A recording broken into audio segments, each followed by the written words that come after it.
It is my privilege to present the following program that was inspired by the way American businesses and organizations have responded to the events of September 11th. It's part of a special series produced by Heartbeat of America. Having served in the United States Navy for many years, I fully appreciate the important role small and middle-sized businesses play in the very fabric of our country, and I salute the professionals who lead these companies and thus keep America strong. They are the very backbone of our free enterprise system, and today on this program, you will meet the individuals behind one such organization.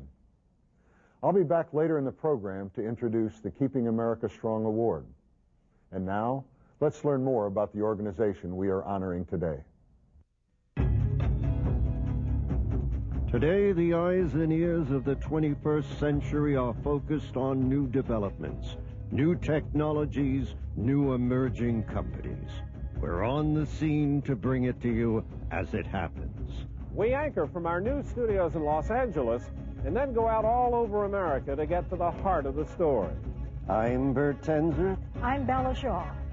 And I'm William Shatner, and this is Heartbeat of America.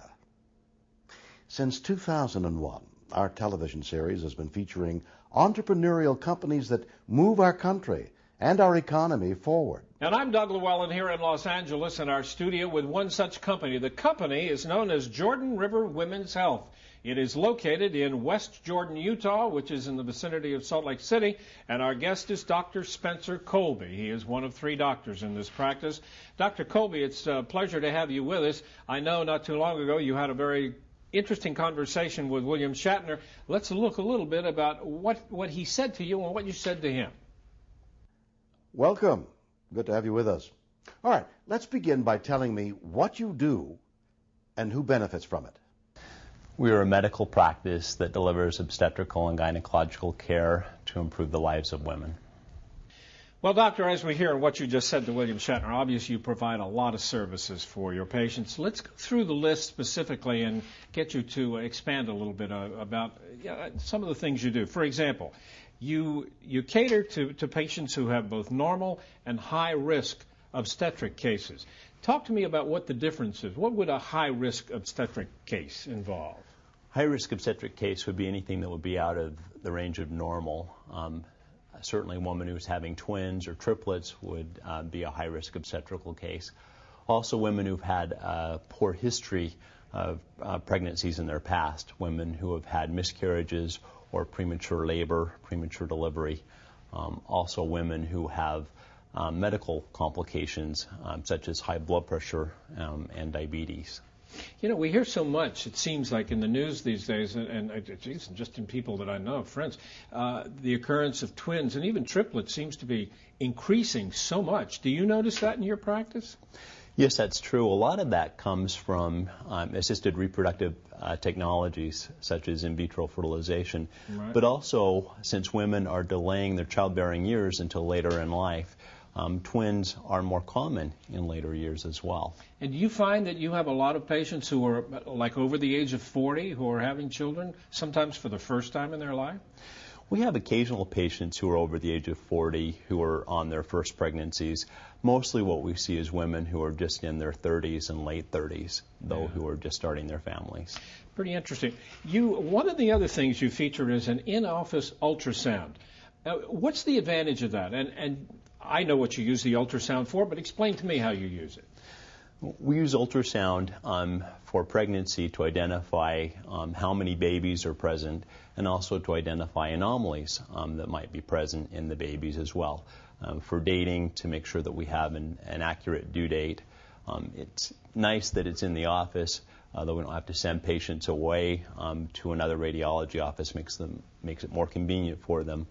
I mean, is historically that's the way it is? It would not be in the normal doctor's office. They'd have to go to radiology or a hospital to have that done? Certainly, it's becoming more common to have ultrasound inside of a doctor's office now. And do you do it? Yes, I do. Okay, cool. Very interesting. You also offer free pregnancy testing. That's something is that unique for a clinic, a medical clinic? We're one of the few offices in the area that offers free pregnancy testing, and mostly that's just to encourage patients to get their prenatal care early and to come into our office. Do you this comes to mind. Do you think that the pregnancy tests that you can buy over the counter in a drugstore are as accurate and as dependable as the kind of tests you can administer in your office? They can be, as long as they're administered correctly. Right. If you follow all the directions on the package, you have a good chance of getting an accurate result. All right. Among the other services that you provide, and we pointed out before, they're a long list, family planning services, what would that include? Family planning would be contraceptive services, as well as infertility services in helping patients become pregnant who aren't having difficulty in that. And that's changed quite a bit over the years. Right now, in addition to just birth control pills, there are actually patches that can be worn on a weekly basis. There's a vaginal ring that can be used on a monthly basis. There's another IUD that's come out in the last several years, which helps to actually make periods lighter and less crampy for patients. And how do you determine which is best for the patient, or does it vary patient to patient? Certainly varies depending upon the patient. It depends on what the patient is interested in. A lot of women are still interested in just having birth control pills. They like the idea of having a regular monthly predictable period, and they don't mind taking a pill every day. But other patients have difficulty in remembering to take a pill every day, and so options that are less reliable upon memory, such as the weekly patch, the monthly ring, or an IUD, which can last for years, are a much better option for those patients. And are they all dependable? Most of them are for the most part? 97 to 99% effective, yes. Okay. You also deal with disorders of the female reproductive system. What kind of disorders would that include?